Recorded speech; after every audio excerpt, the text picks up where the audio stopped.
Shalom adik-adik, selamat pagi semuanya. Apa kabarnya? Sehat selalu kan?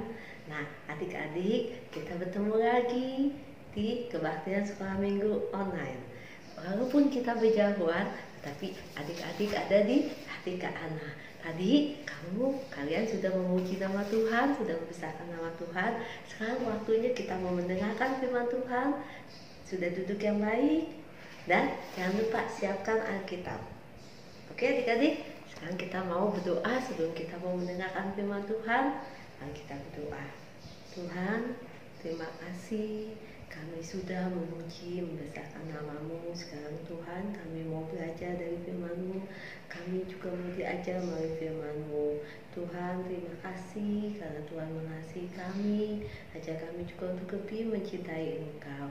Ajar kami mengerti maksud dan kehendak Tuhan. Terima kasih Tuhan Yesus. Dalam nama Tuhan Yesus kami berdoa. Amin.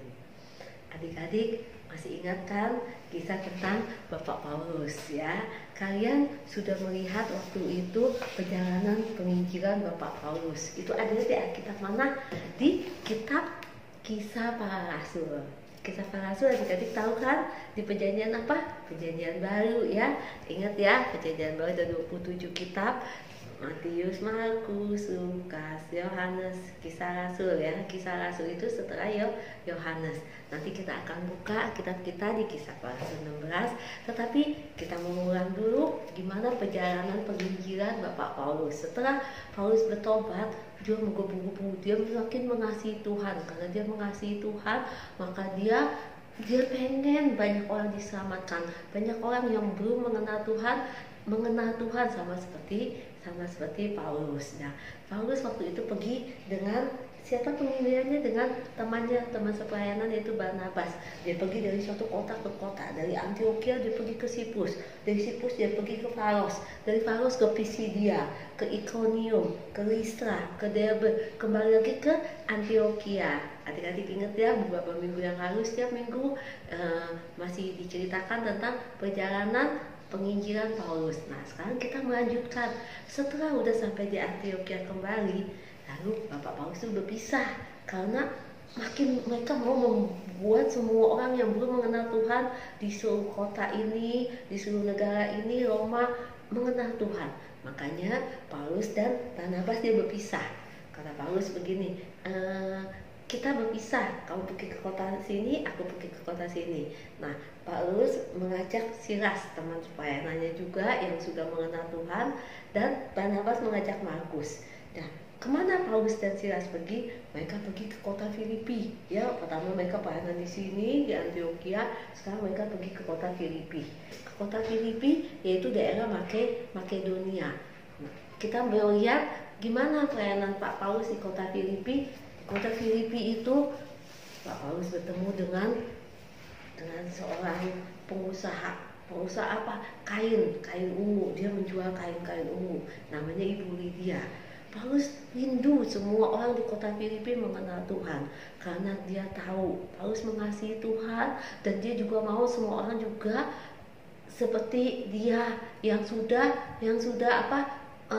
diselamatkan, yang sudah mau lebih mengasihi Tuhan. Karena Paulus cinta Tuhan, dia mau semua orang Filipi di kota Filipi itu mendengar siapa itu Tuhan Yesus, karena mereka belum tahu siapa itu Tuhan Yesus. Tuhan yang rela mati di atas kayu salib untuk menebus dosa kita semua. Tuhan yang telah bangkit dari kematian dan sekarang dia di surga menyediakan tempat bagi kita. Tuhan yang selalu mendengarkan seluruh doa kita. Paulus rindu semua orang di kota Filipi mengenal siapa itu Tuhan. Dia berkhotbah, dia menginjili dari satu tempat ke tempat lain sampai di kota Filipi dia bertemu dengan seorang ibu. Ibu ini pengusaha kain ungu ya. Dia menjual kain ungu, namanya Ibu Lydia. Ibu Lydia setelah mendengar firman Tuhan, setelah mendengar khotbah Paulus, dia menerima Tuhan Yesus. Dia mau menerima Tuhan Yesus sebagai Tuhan dan Juru Selamat. Dia mau mengasihi Tuhan karena Tuhan terlebih dahulu mengasihi dia, seperti Tuhan Yesus mengasihi Kak Ana, mengasihi adik-adik ya. Nah, Ibu Lydia ini senang banget, dia sudah bertemu dengan Pak Paulus, dia sudah mendengarkan firman Tuhan. Lalu dia mengajak saudara-saudaranya semuanya untuk mengenal Tuhan. Jadinya dia bilang begini, ayo kebaktian, yuk kebaktian. Setiap hari mereka berbakti kalau ada kumpul-kumpul ke rumah Ibu Lydia. Pada suatu hari di kota Filipi, Pak Paulus bertemu dengan seorang yang mempunyai roh tenung. Roh tenung itu ialah seorang kayak dukun yang bisa membuat yang suka bermain dengan kuasa-kuasa gelap. Nah, kita lihat yuk di Kisah Para Rasul 16 ya. Coba kalian buka Alkitabnya, Kisah Para Rasul 16 ayat 16. Nah, kalian dengerin ya, karena akan bacakan. Pada suatu kali ketika kami pergi ke tempat sembahyang itu, kami bertemu dengan seorang hamba perempuan yang mempunyai roh tenung. Dengan tenungannya tuan-tuannya mempunyai penghasilan besar. Dia mengikuti Paulus dan kami dari belakang sambil berseru, katanya. Orang-orang ini adalah hamba Allah yang Maha Tinggi. Mereka memberikan kepadamu jalan kepada keselamatan.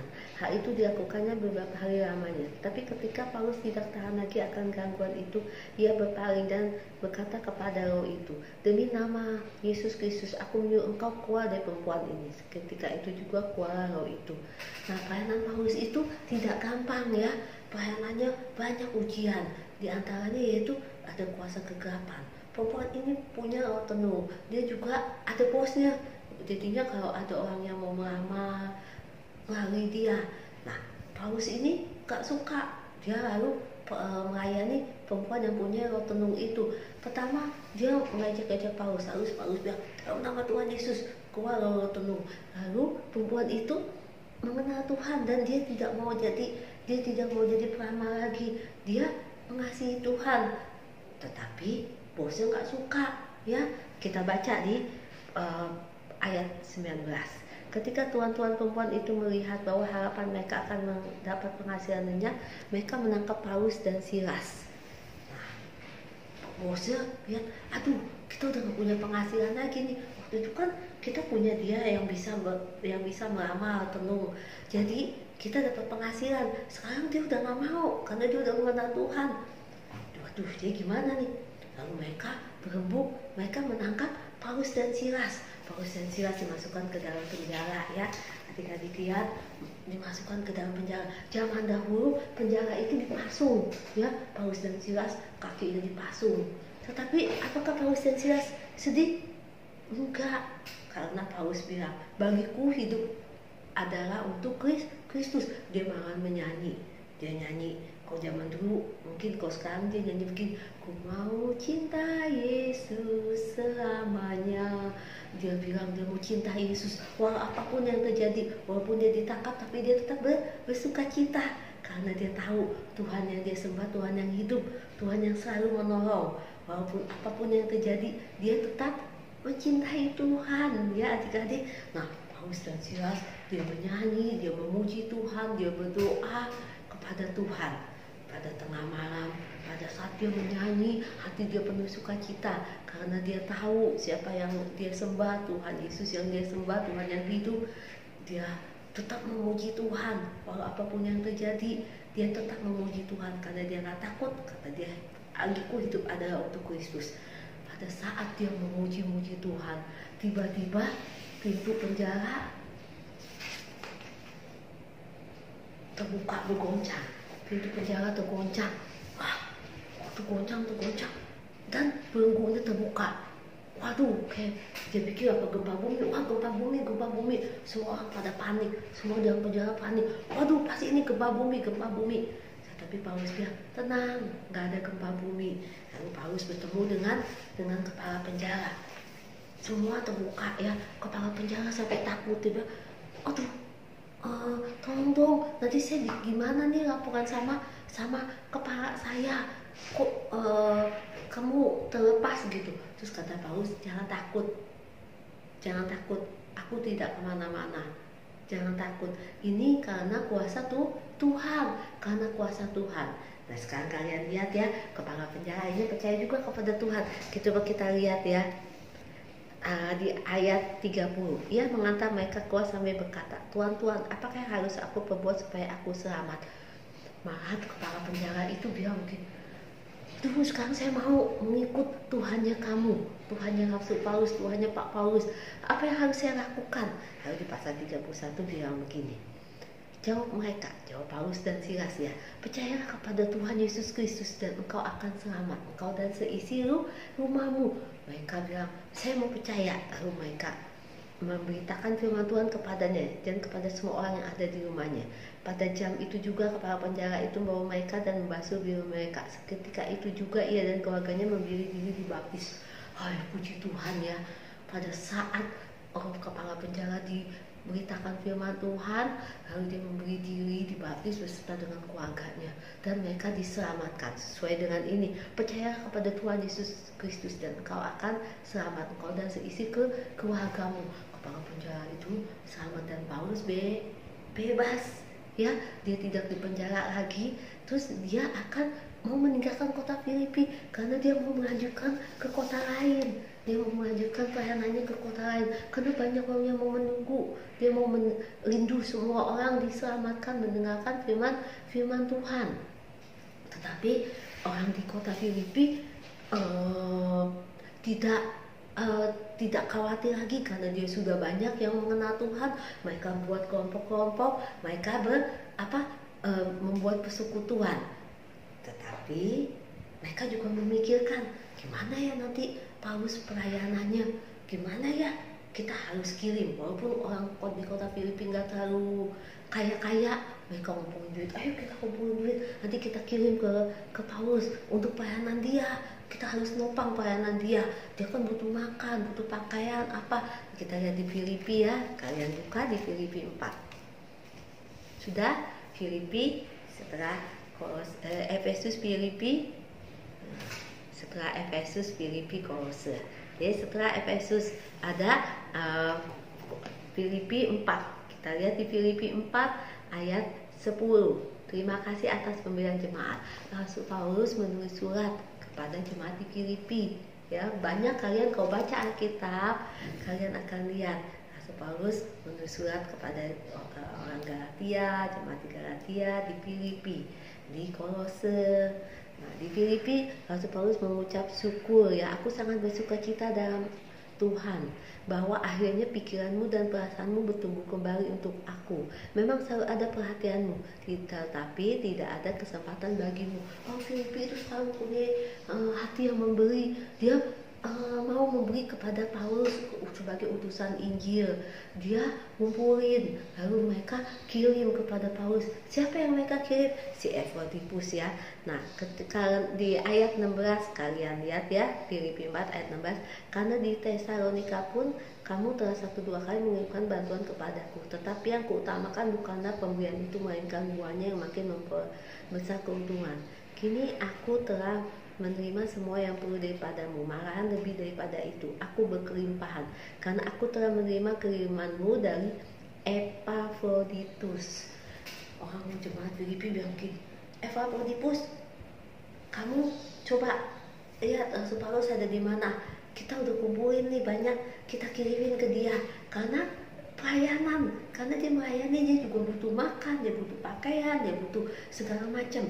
Terus lalu mereka kumpulin uang, mereka berbagi ya, mereka memberi dengan sukacita. Dan Paulus berterima kasih, dia bilang terima kasih untuk pemberian jemaat.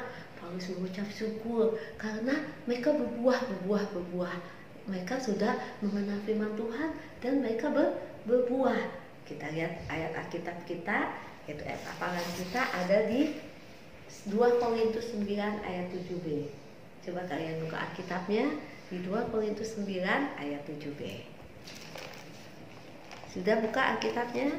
Di 2 Korintus 9 ayat 7b, ini orang yang memberi dengan sukacita. Gampang ya? Allah mengasihi orang yang memberi dengan sukacita. Kita harus memberi dengan sukacita. Apa itu yang dimaksud dengan memberi dengan sukacita? Saya kan belum punya uang. Walaupun kalian belum punya uang, tapi kalian juga bisa memberi, belajar memberi ya. Yang kemarin udah dibahas, gimana kalau kalian ada uang jajan, kalian bisa sisipin untuk pelayanan, untuk memberi kepada utusan Injil. Dan kalian juga misalkan begini, aduh saya nih punya baju udah kekecilan nih, bajunya masih bagus, sepatu saya juga udah kekecilan tapi masih bagus, saya mau berikan kepada orang yang tidak punya sepatu, orang yang tidak punya baju, karena baju saya bagus-bagus dibeliin papa mama, mainan saya juga masih bagus-bagus, tapi kan sekarang saya udah gede, saya udah gak main-mainin lagi, saya mau memberikan kepada, nah itu juga, dan kalian bisa kasih info kepada papa mama, sepatu saya kan sayang nih, udah gede, udah kekecilan, kaki saya kan, adik-adik kan masa pertumbuhan cepat gede, kaki saya kan udah nggak muat lagi nih, tapi sepatu saya kan masih bagus karena papa beliinnya bagus, yang baru, terus gitu. Lebih baik kita berikan kepada orang yang cukup ya, gitu. Jadi kalian bisa memberitahukan kepada orang tua kalian dulu, orang tua papa mama pasti senang. Aduh, anakku sekarang sudah memperhatikan orang lain, mau memberi dengan sukacita, karena apa? Adik-adik cinta Tuhan ya, karena adik-adik cinta Tuhan, adik-adik ingin memberikan yang terbaik untuk Tuhan, karena Tuhan juga sudah mengasihi kita, mencintai kita. Mari kita hafalan lagi ya, di 2 Korintus 9 ayat 7b, Allah mengasihi orang yang memberi dengan sukacita. Ingat ya adik-adik, 2 Korintus 9 ayat 7b, Allah mengasihi orang yang memberi dengan sukacita. Jadi kita kalau memberi sesuatu, kita memberi dengan sukacita. Karena apa? Karena kita tahu Tuhan yang kita sembah, Tuhan yang hidup. Kita mau lebih mengasihi Tuhan, kita juga mau menjadi saksi seperti Pak Paulus ya, dia rindu semua orang mengenal Tuhan. Kita juga punya kerinduan, kita mengucap syukur karena kita sudah diberikan tempat tinggal, berikan sama Tuhan, kita sudah dapat bersekolah dengan baik, kita dapat makan, minum. Gimana kalau kita melihat orang yang kekurangan, tapi kita juga mempunyai hati yang memberi. Terus udah begitu orang yang belum mengenal Tuhan, siapa sih itu Tuhan Yesus? Nah, kita juga mau memberitakan kepada teman-teman mungkin yang belum kenal Tuhan, atau teman-teman yang masih malas ke gereja, nanti kalau sudah kebaktian offline lagi ya, kita mau menjadi saksi dimanapun adik-adik berada, di sekolah, di rumah, dan dimanapun. Oke adik-adik, sekarang kita mau berdoa. Nanti hari ini yang kita mengadakan doa syafaat untuk doa guru-guru dan hamba-hamba Tuhan nanti Oswald dari kelas tengah, dan untuk doa bangsa dan negara nanti Immanuel dari kelas besar. Setelah itu Kak Ana yang tutup. Oke? Ya Tuhan, berkatilah bangsa dan negara kami Indonesia, berkati juga para presiden dan para wakilnya, juga para wakil, juga Tuhan berkati tenaga medis yang sudah berjuang sampai garis terdepan untuk melindungi semua pasien corona. Ya Tuhan, berkati juga yang sudah bekerja di garis terdepan, yaitu TNI Polri, berkati mereka kesehatannya, dan Indonesia juga agar semakin baik lagi, lebih jaya dan lebih bersatu untuk melawan COVID-19. Berkati kami semua juga ya Tuhan yang ada di Indonesia agar terhindar dari virus ini ya Tuhan. Terima kasih Tuhan karena hari ini kami bisa ibadah online dengan keluarga kami. Berkati orang tua kami supaya mereka diberi kesehatan dan kekuatan. Saya juga rindu guru-guru kami di sekolah minggu dan teman-teman kami. Berkati mereka semua supaya mereka diberi kesehatan dan kekuatan. Saya juga rindu firman Tuhan di sekolah minggu. Dan hilangkanlah corona ini dari dunia ini. Dalam nama Tuhan Yesus kami berdoa. Amin. Doa untuk bangsa dan negara, mereka juga berdoa untuk guru-guru dan hamba-hamba Tuhan. Tuhan, terima kasih Tuhan. Tuhan mengajar mereka sedari kecil untuk mempunyai hati yang memberi, hati yang mengasihi. Terima kasih Tuhan karena mereka cinta Engkau lebih dalam, makin hari makin lebih dalam lagi mereka mengasihi Engkau. Tuhan, kami menyerahkan kehidupan mereka masing-masing ke dalam tangan-Mu. Di tengah-tengah pada saat mereka masih tetap berbakti sekolah secara online dan kebaktian secara online, biarlah mereka tetap selalu Tuhan ingat akan Engkau. Mereka juga di sekolah belajar di rumah dengan sepenuh sukacita juga Tuhan. Mereka tetap harus setiap hari Minggu mengikuti kebaktian dengan penuh sukacita. Terima kasih Tuhan Yesus, terima kasih Tuhan mengasihi kami semua. Tuhan selalu menjaga kesehatan tubuh kami. Tuhan, kami mau menyerahkan semuanya ke dalam tangan-Mu. Kami yakin dan percaya Tuhan juga selalu menyertai dimanapun kami berada. Terima kasih Tuhan memberkati kedua orang tua kami. Tuhan mencukupkan segala kebutuhan kami. Terpujilah nama-Mu Tuhan, dalam nama Tuhan Yesus kami berdoa. Amin. Sampai di sini dulu adik-adik. Jangan lupa nonton tayangan berikut ini. Daripada kita khawatir, yuk nyanyi sama-sama. Happy ya ya ya, happy ye ye ye. Saya senang rajin cuci tangan, makan